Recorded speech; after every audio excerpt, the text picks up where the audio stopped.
Olá, amigos do canal Vista Pátria, quem fala é Alan Frutuoso. O Tribunal Superior Eleitoral retoma o julgamento do ex-presidente Jair Bolsonaro.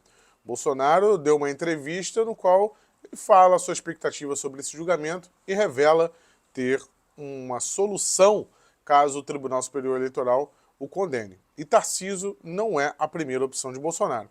Glenn Greenwald traz repercussão sobre a repercussão da esquerda diante da atuação da CIA nas eleições do Brasil. Live de Lula fracassa novamente, mas ele não perdeu a oportunidade de falar besteira. Coronel Naime derruba a narrativa da esquerda durante depoimento da CPI, da CPMI e demonstra que a esquerda deu um tiro no pé mais uma vez ao convocá-lo. O presidente da Argentina é condecorado por Lula e é recebido por Rosa Weber, presidente do Tribunal, na verdade do Supremo Tribunal Federal. E Shoigu é o ministro da Defesa, aquele que o Prigozhin queria a cabeça dele lá na Rússia. O Putin resolveu condecorá-lo. Seria uma prévia de um adeus ao Shoigu ou ele está prestigiado, como se diz no futebol? Vamos às informações de hoje no seu Vista Pátria Notícias. As principais notícias do dia você vê aqui no seu canal Vista Pátria, por isso inscreva-se e compartilhe com o máximo de pessoas. Esses dois livros que estão vendo aqui atrás, já estamos na Terceira Guerra Mundial e Os Donos do Mundo, que falam sobre os planos do Clube Bilderberg, né, e dos globalistas, de sociedades secretas com a mudança na ordem mundial, terminam a sua promoção hoje, né? Promoção de 45% de desconto que você pode aproveitar no primeiro link aí, que está no primeiro comentário. Termina hoje, né, a promoção da livraria. Esse livro aqui que estava saindo por R$ 99, você consegue comprar por R$ 75. E se você comprar o combo, né, com os 3 livros, também tem a verdade sobre a pandemia, você tem um desconto muito maior aí, de quase R$ 100. Então aproveite lá. Pessoal, vamos lá. Tribunal Superior Eleitoral retoma o julgamento do presidente Jair Bolsonaro. Semana passada, curiosamente, o ministro Alexandre de Moraes alegou afazeres no Supremo Tribunal Federal e adiou a sessão. Foi falado pela imprensa, né, inclusive pela Malu Gaspar, de que essa pausa seria para persuadir os outros ministros a não pedirem vista. E aí, hoje nós veremos como será a atuação do Cássio Nunes, se ele, de fato, vai pedir vistas ou se ele vai trair, né, o homem que o colocou nessa posição. Trair, eu digo trair porque não há elementos para condenação se o Bolsonaro for julgado conforme foi julgado a chapa Dilma e Temer, né? Se não aceitarem provas depois do fato, depois do ocorrido, que é o que eles querem atrelar o 8 de janeiro ao presidente Jair Bolsonaro. O curioso é que se o TSE julgar hoje o presidente Jair Bolsonaro com base no 8 de janeiro, na verdade, será o primeiro julgamento concluído sobre o 8 de janeiro, porque nem o Supremo Tribunal Federal julgou e nem a CPMI entregou seu relatório. Mas o Tribunal Superior Eleitoral atropelaria todo mundo e já traria um veredito sobre esse caso, sendo que ele nem está em investigação, nem sequer foi julgado, né? Então, temos esse julgamento hoje, mas o Bolsonaro está tranquilo. Ele concedeu, curiosamente, parece que o Bolsonaro está fazendo aquilo que eu tenho falado para o pessoal da CPMI fazer, né? Que é usar justamente o veículo de esquerda para poder reverberar no campo da esquerda. O Bolsonaro deu uma entrevista para a Folha de São Paulo. Quando é que a gente vê Bolsonaro dando entrevista para a Folha de São Paulo? Mas ele resolveu dar, e não só para a Folha, né, como para a jornalista que é porta-voz do Lula, né? Ela que é a Mônica Bergamo, que praticamente entrevistou, ela literalmente entrevistou o Lula na cadeia. E o Bolsonaro escolheu ela, né? Deu uma entrevista para a coluna dela, na verdade. Eu acho que ele não falou com ela diretamente, mas foi para a coluna dela. E ele diz o seguinte, né, que ele está tranquilo quanto ao julgamento. Está tranquilo. Porque o Bolsonaro afirmou que tem uma bala de prata para 2026. Vale lembrar que na reunião ontem, em São Paulo, o Bolsonaro falou, né, por mais de uma vez, que ele relembrou, na verdade, esse fato, fazendo uma conexão com as duas coisas, de que Cássio Nunes será presidente do TSE em 2026 e o vice será o André Mendonça, os dois indicados por ele. O que o presidente deixa claro aqui é uma coisa que eu já tinha falado num vídeo extra domingo retrasado. Prestem atenção no que vocês estão pedindo na internet. Bolsonaro tem um plano para 2026 e, além de, eu volto a ressaltar isso aqui, qualquer resultado que saia hoje ou se tiver pedido de vista, não saiam por aí pedindo nomes. Inclusive, a próxima pauta é sobre isso. Porque Bolsonaro não tem nome para 2026. O nome continua sendo Jair Messias Bolsonaro. Caso ele se torne inelegível, ele dá claramente a entender que tentaria rever esse julgamento sob a presidência de Cássio Nunes Marques. O plano de Jair Bolsonaro, o candidato de Jair Bolsonaro em 2026 é Jair Bolsonaro, mesmo que ele fique inelegível. Então, os que estão tentando construir nomes no lugar do Bolsonaro, tome cuidado com essas pessoas. Inclusive, a próxima pauta é o Tarcísio, né, não é o candidato, não é a primeira opção de Bolsonaro. Ele falou sobre isso na entrevista, que ele tem a bala de prata, ressaltou o Cássio Nunes Marques e também falou do Tarcísio. Ele disse, olha só, como Bolsonaro sai dessa indicação quase que natural, querem colocar como natural, do Tarcísio. Ele fala, na entrevista com a Folha de São Paulo, o seguinte, que o Tarcísio, né, teria ainda que conversar muito com ele, né, e que isso não está acertado, essa indicação do Tarcísio. Ele falou que ele elogiou a atuação do governador do Republicanos em São Paulo, lembrando que o Bolsonaro é PL, não Republicanos, mas disse que teria que conversar com ele antes. O ex-ministro da Infraestrutura, Tarcísio, tem sido frequentemente citado. Então, tem que conversar antes. Vale lembrar que o Tarcísio está nas denúncias aí da Financial Times, né, que ele foi, inclusive, um dos articuladores, um dos interlocutores, né, do governo americano com o Bolsonaro na questão das eleições, né? E o Bolsonaro, se for para escolher Tarcísio, será lá na frente. Tarcísio não é substituto de Bolsonaro. Bolsonaro é o único ainda. E nem a Michele Bolsonaro substitui Bolsonaro. Ele deixa claro também a sua posição sobre Michele Bolsonaro. Ele disse que ela tem ganhado relevância no cenário político e que ela é uma excelente cabo eleitoral, mas não tem experiência para conduzir uma presidência da República. Ele ainda ressaltou, se uma prefeitura de interior é difícil, imagine lidar com 594 parlamentares. Tá? Eu acredito que ela não tem experiência para isso, mas ela é excelente cabo eleitoral. Já respondeu sobre essa possibilidade dessa insistência do próprio partido em tentar colocar a Michele Bolsonaro como substituta. O substituto de Bolsonaro é Bolsonaro, tá?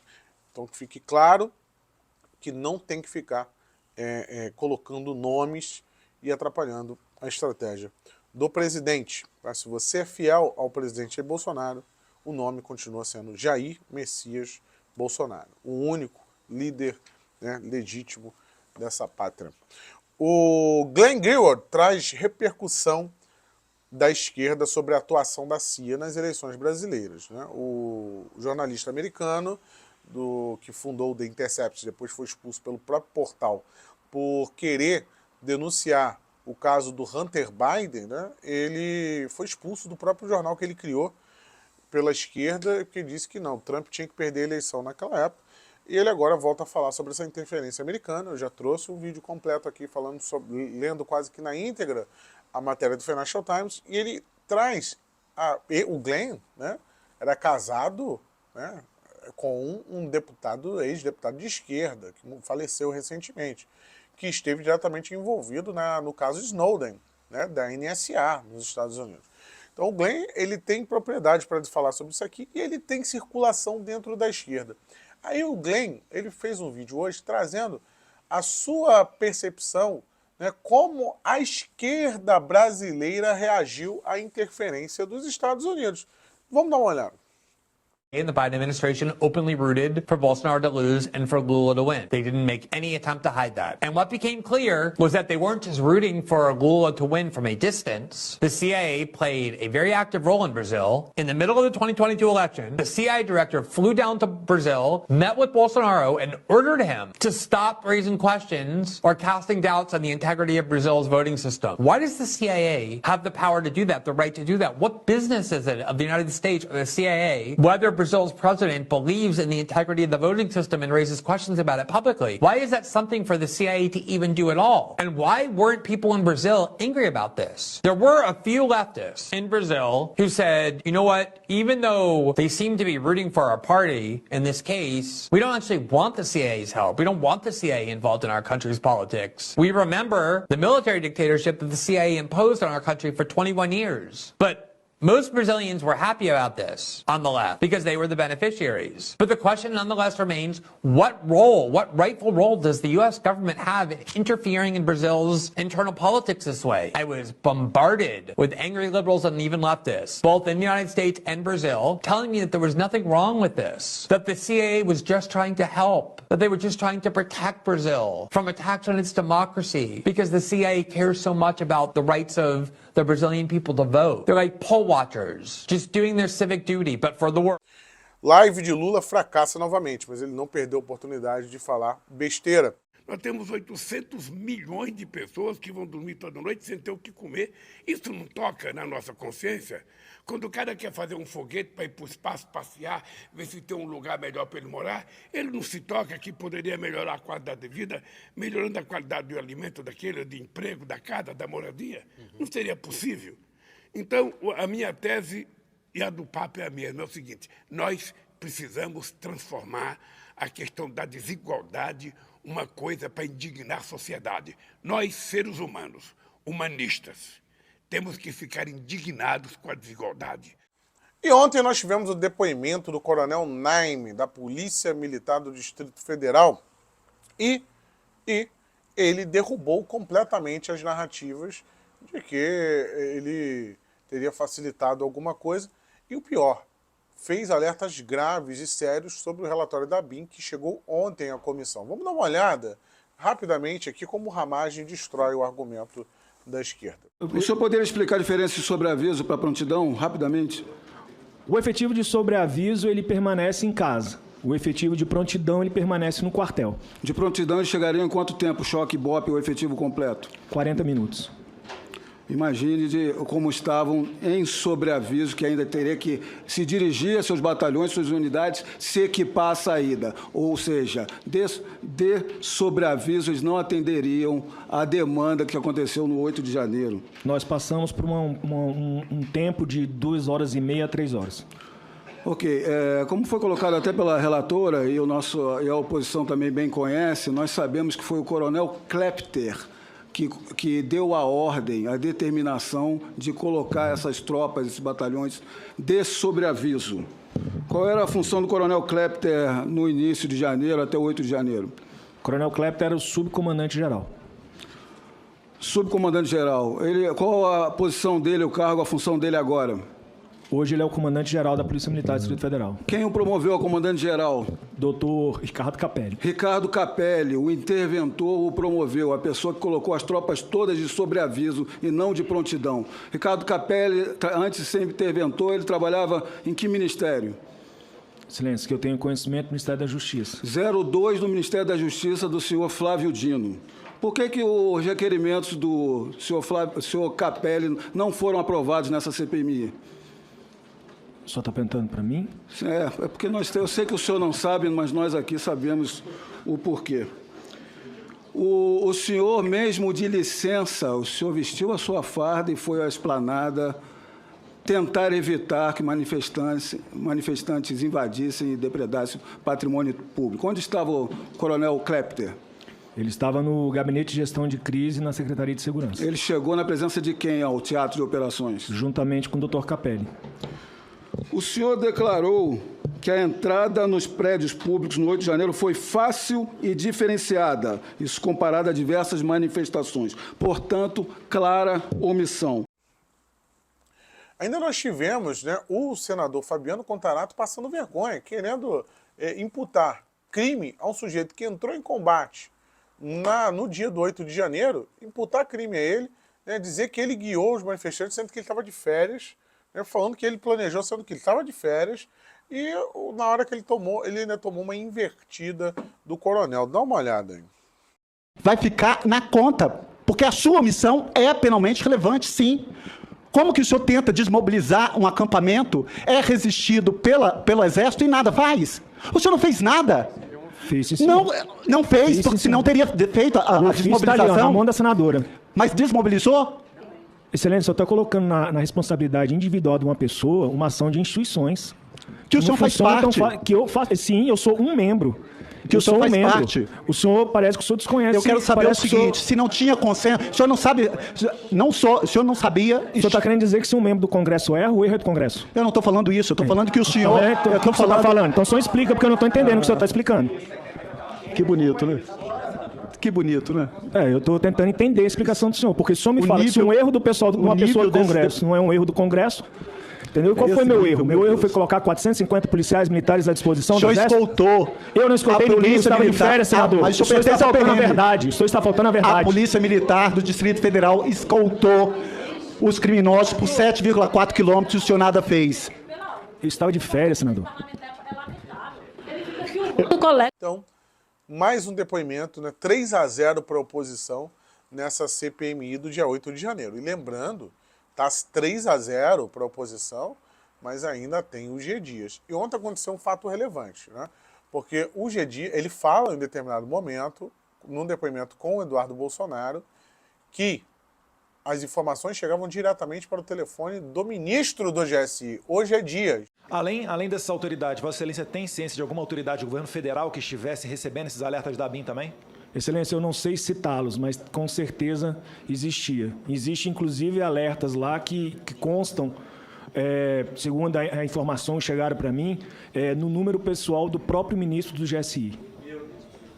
Então, ao menos aparentemente, o GSI estava ciente de todas essas movimentações, não somente o governo do GDF, correto? Sim, senhor. Isso é gravíssimo. E eu acredito que com essa informação trazida ontem, o presidente da CPMI, Arthur Maia, vai adiantar a convocação do G. Dias, que já está aprovada em requerimento. Então teremos novidades aí na CPMI também. E o presidente da Argentina, mais uma vez no Brasil. O presidente da Argentina já visitou o Brasil, né, esse ano 4 vezes. Isso não é normal. Alguma coisa tem aí, não é normal. E ele está visitando tanto o Brasil, mesmo não sendo candidato do kirchnerismo. Ele não é candidato. No ano de eleição na Argentina, e 4 vezes ao Brasil. O que será? Que tanto ele vem buscar aqui, hein? Mas ontem ele levou uma medalha. Luiz Inácio Lula da Silva condecorou o presidente da Argentina, que deu declarações xenófobas contra os brasileiros. Vamos dar uma olhada na declaração dele ontem e vamos relembrar um fato também.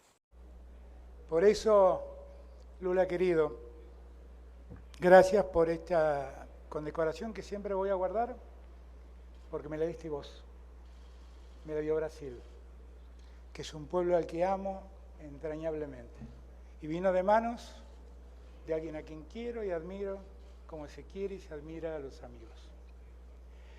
Gracias, Brasil, queda mucho por trabajar, estamos trabajando mucho. Estamos concretando muchas de las cosas que nos pusimos como propósitos. Nada es fácil, porque tienen un amigo en problemas. Pero cuando un amigo está en problemas, ¿qué hace el que está en problemas? Pide ayuda a los amigos. E os amigos sempre estão. Agora vamos lembrar como esse mesmo aí que está agradecendo a medalha, um presidente do Brasil que está dando uma medalha para um sujeito que falou isso aqui, ó.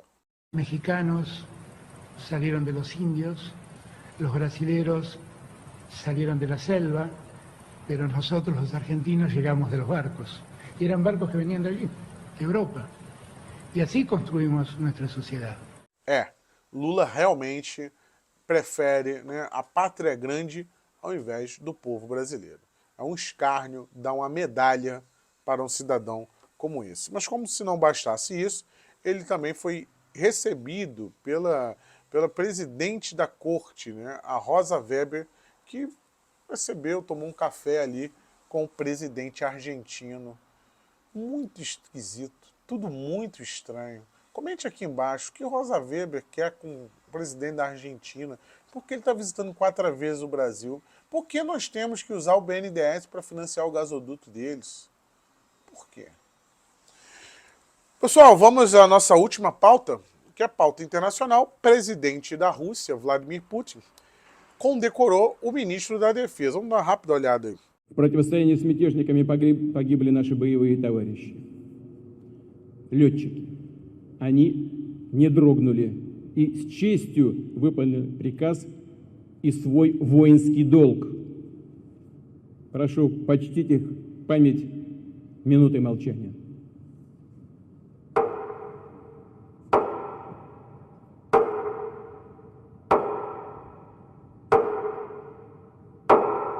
В непростой ситуации вы действовали четко, слаженно, делом доказали свою верность народу России и воинской присяге. Проявили ответственность за судьбу Родины и ее будущее. Части Минобороны, росгвардейцы, сотрудники МВД и специальных служб обеспечили надежную работу важнейших центров управления, стратегических, в том числе оборонных объектов, безопасность приграничных регионов, прочность тыла наших вооруженных сил, всех боевых соединений, которые продолжали в это время героически вести борьбу на фронте. Нам не пришлось снимать боевых подразделений с зоны СВО. Esse ministro da Defesa, o Shoigu, ele é o pivô da tentativa de golpe no final de semana. Quando o Prigozhin diz que a Rússia teria um novo presidente, estava em curso na sua marcha, quase sem resistência a Moscou, ele dizia que ele estava indo lá para tirar o Shoigu. O Putin disse que não tem perdão para ele e que o Shoigu ainda condecorou o Shoigu ontem. O que seria essa movimentação do Putin? Comente aqui embaixo nos comentários. Vladimir Putin condecorando seu ministro da Defesa. Estaria isso condecorando para aposentá-lo, né, e dessa forma atender ao acordo, ou estaria prestigiado, tá em alta mesmo o Shoigu, né? Não sei. Deixa aqui embaixo nos comentários, inscreva-se no canal e peço mais uma vez que você aproveite a promoção aí. Hoje acaba o baita descontão aí do livro Já Estamos na Terceira Guerra Mundial e os Donos do Mundo. Aqui foi Alan Frutuoso para o canal Mista Pátria. Qualquer notícia nova e relevante nós traremos aqui em Plantão Urgente. Forte abraço. Tchau, tchau.